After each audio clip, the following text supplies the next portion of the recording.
Ngunit makalipas lang ang ilang minuto ay nakarinig umano siya ng malakas na kalabog.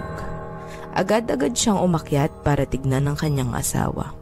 Pagdating niya sa taas, nakabukas umano ng bahagya ang pinto ng banyo kaya sumilip siya dito. Ngunit hindi hinayaan ni Isabela na makita niya ang nangyayari sa loob dahil agad-agad nitong nilak ang pinto.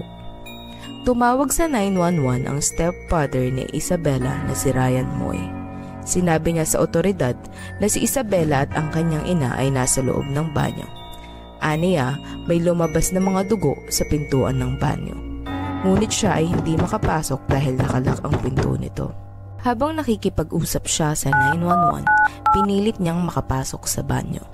Pagbukas nito ay bumungad sa kanya ang dugoang katawan ng kanyang asawa.